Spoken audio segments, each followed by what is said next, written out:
그러니까 우리가 오늘 말씀에서 보는 우리가 물려받을 것이라고 하는 이것은 썩지 않고 더러워지지 않고 시들지 않는다고 하는 것은 서양 사람들이 생각한 것으로서는 어떤 진, 선, 미, 이것이 어떤 일체가 된 어떤 경지에 오히려 더 가깝다고 할 수가 있고, 제가 그것보다 더 좋아하는 표현으로는 이제 노노의 공자가 말씀하신 건데요.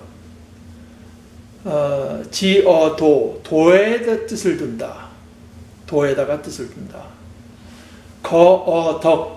덕에 근거한다.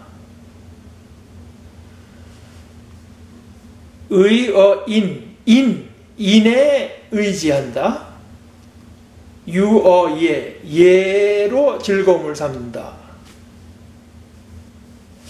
어쩌면 이 공자의 깨달음이 그것에 더 근사하다고 할 수 있을 것 같습니다. 물론 우리한테 도라고 하는 것은 그리스도 또는 복음의 진리를 뜻한다고 할 수 있고, 덕이라고 하는 것은 도덕하는데 도가 발휘하는 어떤 이펙트라고 할까, 힘이라고 할까, 효능이 이런 거죠.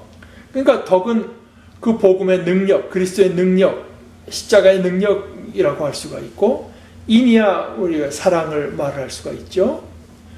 그러니까 우리의 뜻을 그리스도 그 복음에 두고 그 복음이 가져다주는 어떤 힘에 우리가 근거해서 우리는 어떤 술수나 좀 속된 말로 쪽수에 의지한 것이 아니라 사랑에 의지하고 우리의 즐거움을 난잡한 어떤 재미에서 찾는 것이 아니라 어떤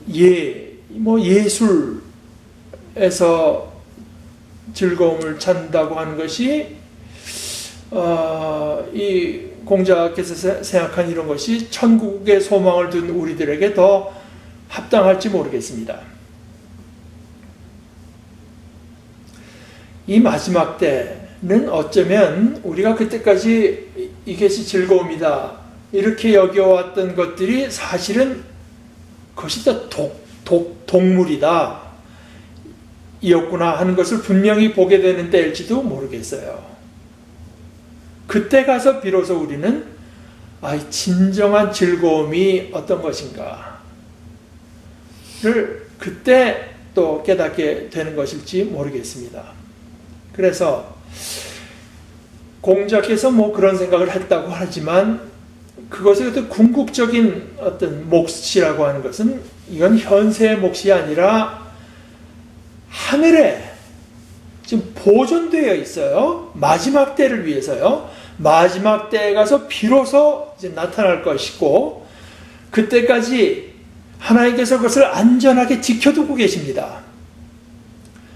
현세의 어떤 것도요. 시들게 되어 있고 썩게 되어 있고 더러워지게 아무리 고상한 사상이라고 해도 결국은 더러워지게 마련이고 시들 수밖에 없습니다. 우리가 소망을 둔 것은 그런 것들이 아닙니다. 그런데 그렇게 우리가 받을 것, 우리 몫이 될 것만 보존되어 있으면 되나요? 그게 아니죠. 그걸 받을 우리 자신도 그때까지 지켜줘야 될 거 아니겠어요? 우리가 그것을 받을 때까지 결국 하나님께서 우리를 지켜주셔야 되겠죠. 그래서 5절에 보게 되면은 여러분은 마지막 때에 나타날 준비가 되어 있는 구원을 얻도록 여러분의 믿음을 통하여 하나님의 힘으로 보호를 받고 있습니다.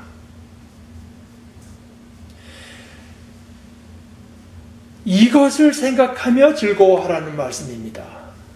그러므로 6절에서 그러니 즐거워하십시오.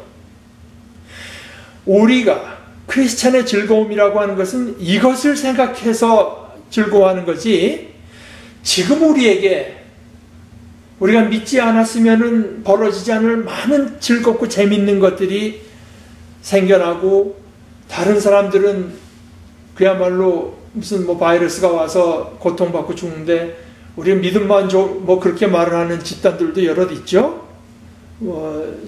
지금 어디죠? 신천지도 그런 말을 하는 것 같고 심지어 교회 신천지가 아닌 교회들도 그런 말을 다 이단입니다. 우리들만 그렇게 교묘하게 험한 일들을 피하기 때문에 즐거워하는 것이 아닙니다.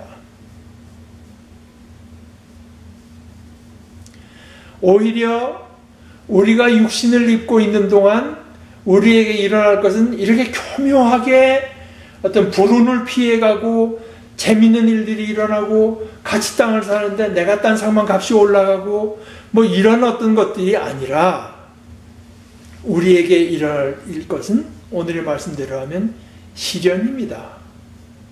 시련. 그것도 갖가지 시련입니다. 그것도 사소한 시련이 아니라 우리가 슬퍼할 수밖에 없을 만한 그 여러 가지 어려움들입니다. 그래서 오늘 본문에 이렇게 말씀하죠. 여러분이 지금 얼마 동안은 갖가지 시련을 겪으며 슬퍼하지 않을 수 없습니다. 그 어려움을 겪는 중에, 괴로워하는 중에, 슬퍼하는 중에, 우는 중에 즐거워하라는 말씀입니다. 신앙이라고 하는 것은 무슨 마취제처럼 현실을 잊게 해주는 것이 아닙니다. 교회는 이 복잡하고 괴로운 세상 현실을 도피해서 찾아오는 것이 아닙니다. 오히려 우리가 매일매일 당하는 갖가지 시련들이 물론 그 자체로서는 괴롭고 슬프지만 오히려 크리스찬이라고 하는 것은 그것을 정말 더 괴로워하는 사람들일지도 모르겠어요. 애통하는 자가 복이 있다고 하는 주님의 말씀대로 괴롭고 슬프지만 그러나 바로 괴롭고 우리를 괴롭고 슬프게 만드는 그것들을 통해서 우리의 신앙이 참신앙, 순믿음으로 되기 때문에 그리고 그 참믿음을 통해서 우리가 결국은 영원한 영광을 얻게 될 것이기 때문에 그거를 생각하며 즐거워하는 것입니다. 우리가 아까 우리를 위해서 준비된 상속재산에 대해서 그것이 뭐 짜릿하고 재밌고 즐거운 것들이 한없이 우리의 욕망을 한없이 충족시켜주는 것이 아니라 오히려 썩지 않고 더러워지지 않고 시들지 않는 고상하고 고귀하고 순수하며 시간에 종속되지 않는 것이라고 하는 것을 배웠습니다. 우리가 물려받은 상속 재산에 대해서는 그렇고요. 그럼 믿음에 대해서는 중요한 것이 뭐냐? 믿음에 대해서 중요한 것은 이것입니다. 진짠가? 큰 믿음이냐 작은 믿음이냐 뭐 이런 것보다도 우선되는 것은 그게 진짜냐? 우리가 참으로 하나님을 의지하고 참으로 그분의 뜻에 순종하겠다는 마음이 우리에게 있는가? 성결하기를 힘쓰고 정의를 따르고 이웃에게 자신을 내어주는가? 믿음은 귀합니다. 뭐 이 세상에 금이 기준으로 봐서 귀한 것의 상징이 될 수 있을지 모르나 금 같은 것과는 비교도 할 수 없이 귀합니다. 금이라고 하는 게 나름대로 귀하기 때문에 문제 삼는 건 뭔가요? 이게 순금인가? 귀한 거니까 문제 삼는 거 아니겠습니까? 그리고 순금을 얻어내기 위해서, 그러니까 불순물을 제거하기 위해서 불을 사용해서 순금이라고 하는 것을 얻어내는 그 복잡한 과정을 거치는 것은 금이 귀한 거니까 그런 거죠. 그런데 금은 불로 하듯이 신앙은 시련으로 합니다. 시련으로. 금이 귀한 것 같아도 결국은 더러워지게 되어 있고 불순물과 섞이게 되어 있고 결국은 사라지게 되어 있습니다. 믿음은 없어지지 않는 것 아니겠습니까? 금과는 비교도 할 수 없이 귀한 것인데 그 신앙은 시련으로 순신앙을 만들어내게 됩니다. 갖가지 시련으로요. 갖가지 시련으로. 여러 가지 시련으로. 어떤 사람은 뭐 이런 면에는 장점이 있지만 또 다른 면에서 결함과 약점이 있을 수 있죠. 뭐 그 갖가지 시련을 통해서 순 믿음, 참 신앙으로 도달하게 됩니다. 신앙이 그만큼 귀하고 그런 만큼 신앙이라고 하는 것은 무엇보다도 참 신앙, 순 믿음이어야 되기 때문입니다. 5절의 말씀을 다시 읽습니다. 여러분은 마지막 때에 나타날 준비가 되어 있는 구원을 얻도록 여러분의 믿음을 통하여 하나님의 힘으로 보호를 받고 있습니다. 우리가 물론 하나님의 힘, 전능자의 힘, 우리를 창조하신 하나님의 힘으로 보호를 받고 있습니다. 그런데 여러분의 믿음을 통해서, 믿음은 그렇게 귀합니다. 그런데 믿음이 그렇게 귀합니다. 믿음, 참 믿음. 여러 가지 어려움을 겪을 때마다 우리가 갖고 있던 이 우리 자신의 믿음이라고 하는 것이 얼마나 순도가 못 미치는 것인지가 드러납니다. 그리고 그 어려움을 만날 뿐 아니라 견디어낼 때마다 우리에게서, 우리의 믿음에서 불순물들이 제거됩니다. 뭐 시련에는 어쩔 수 없이 당하는, 예를 들어서 지금 이 코로나 바이러스로 인해서 뭐 건강의 위협을 받고 또 경제적으로도 어려움을 겪고 사람들끼리도 경계하게 되고 뭐 서로 간에 이제 갈등이 생기는 여러 가지 시련도 있을 수 있겠습니다. 그건 어쩔 수 없이 당하는 시련이죠.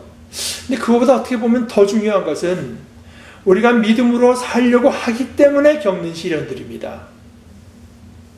우리가 믿음으로 살면 그 시련을 피하게 되는 것이 아니라 믿음으로 살려고 하는 만치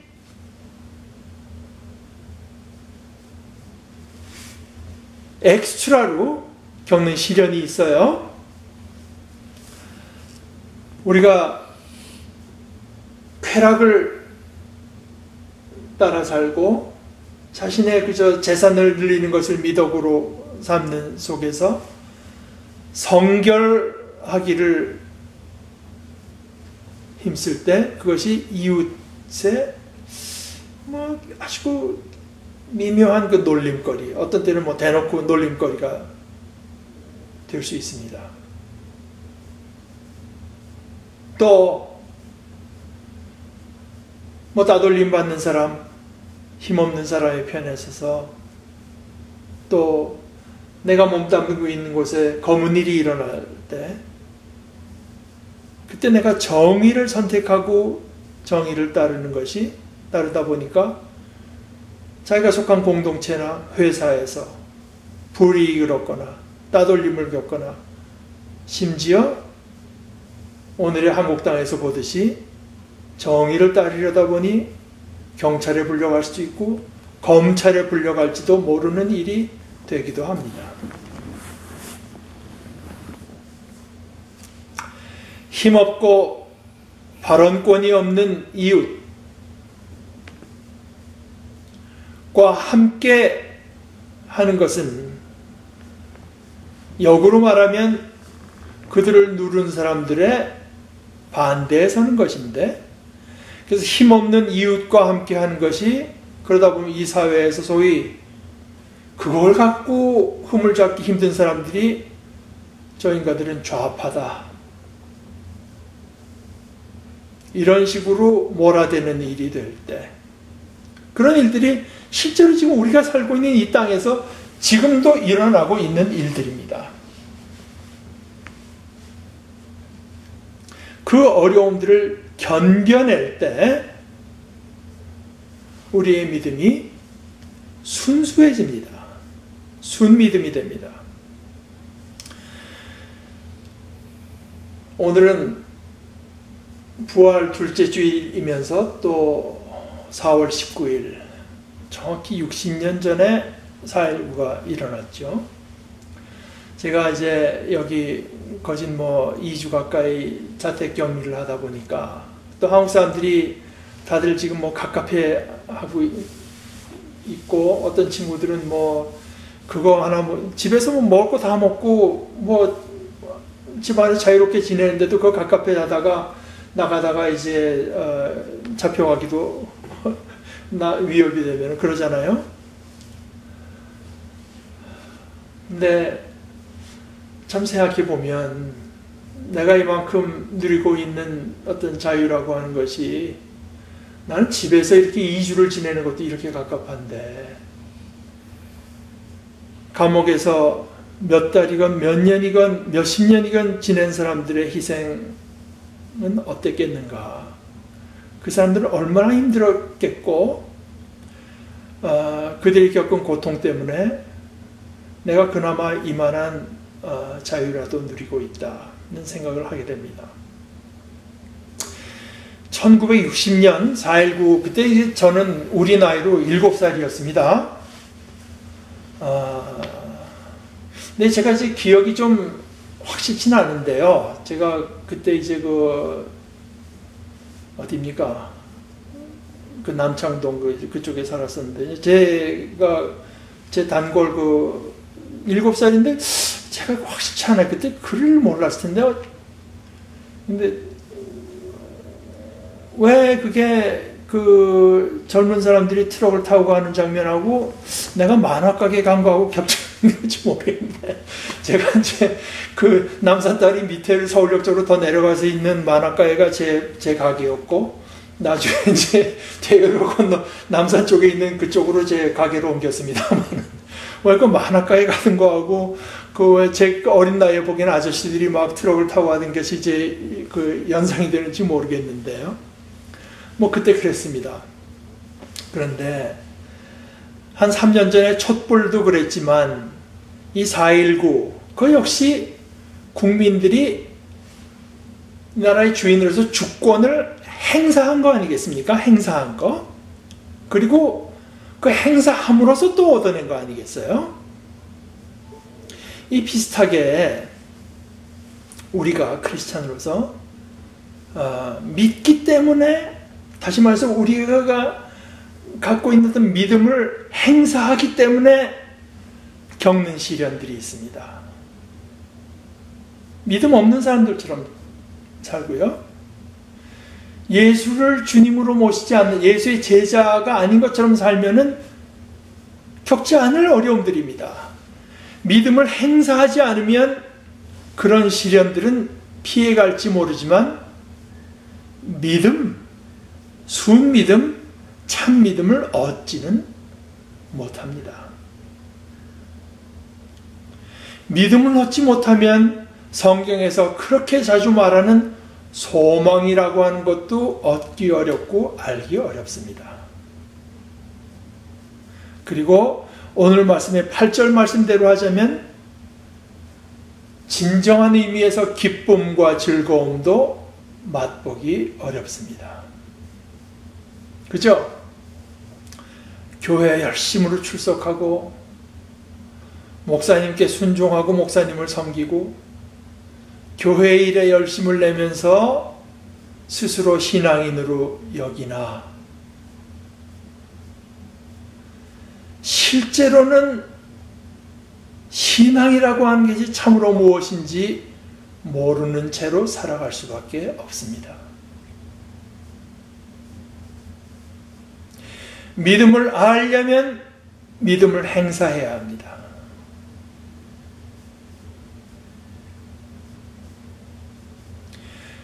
갖가지 시련을 겪어내면서 슬퍼하면서도 믿음을 행사해야 오늘 말씀대로 하자면 순믿음을 얻을 수 있습니다. 믿음의 순수성. 순전한 기독교, 우리가 공부한 순전한 기독교에서 C.S. 루이스는 그것을 가장하기, 그런 체하기라고 불렀죠. 우리는 마치 우리가 참된 신앙인인 것처럼 행동해야 됩니다. 참된 신앙인인 것처럼 가장해야 됩니다. 그렇게 해서만 참된 신앙인이 될 수 있습니다. 그리고 그렇게 가장하는 것은 우리만 하는 것이 아닙니다. C.S. 루이스의 말대로 우리만 그럴 것이 아니고요. 그가 이렇게 얘기하죠. 어떤 의미에서 가장하고 있는 분은 하나님이라고 할 수 있습니다.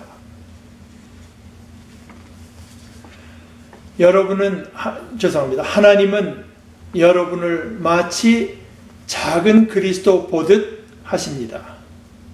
그리고 그리스도께서는 여러분 곁에서 여러분을 진짜 작은 그리스도로 바꾸어 가십니다.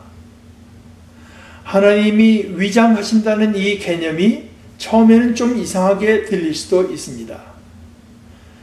하지만 이게 정말 이상한 일입니까? 이것이야말로 차원이 높은 존재가 자기보다 낮은 존재를 끌어올리는 방법 아닙니까? 어머니는 아기가 진짜 말을 배우기 전인데도 마치 말할 줄 아는 아기를 대하듯이 함으로써 말을 가르칩니다.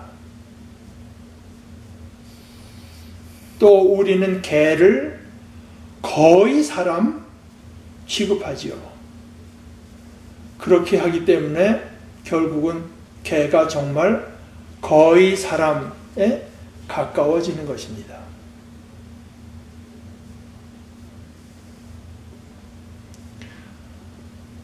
내가 신앙인인 것처럼 살만한 존재가 못 되지.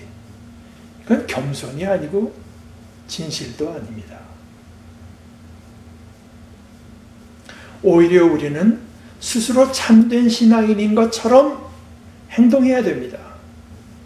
그 대표적인 예를 C.S. 루이스는 주기도문에서 하늘에 계신 우리 아버지, 우리가 하나님을 아버지를 직접 믿어지지 않을 때도 마치 하나님을 자기 아버지처럼 여기셨던 그리스도인 것처럼 가장하고 위장하는 것과 마찬가지로 했습니다. 오늘 말씀 중에 여러분은 그리스도를 본 일이 없지만 그분을 사랑합니다. 여러분은 지금 그분을 보지 못하면서도 그분을 믿기에 이루 말할 수 없는 영광스러운 기쁨 속에서 즐거워하고 있습니다. 저는 그렇지 못합니다. 그러나 이것을 나의 말씀으로 삼고 살아갑니다. 그렇게 될 것을 믿으면서요. 아까 우리가 읽은 교독한 시편의 말씀도 그렇죠. 주님 참 감사합니다. 이 마음은 기쁨으로 가득 차고 이 몸도 아무 해를 두려워하지 않는 까닭은 주님께서 나를 보호하셔서 죽음의 세력이 나의 생명을 삼키지 못하게 하실 것이며 주님의 거룩한 자를 죽음의 세계에 버리지 않을 것이기 때문입니다. 내 마음이 그렇게 기쁨으로 가득 차지는 않으나 이 주님의 기도를 내 기도로 삼아서 살아가고 마치 그런 것처럼 살아갑니다. 그렇게 함으로 저의 믿음이 참 믿음이 될 것을 소망하고 믿으면서입니다. 우리의 모든 우리 각자 모두의 속에 이 참 믿음이 이루어지기를 간절히 바라고 또한 축원합니다. 아멘.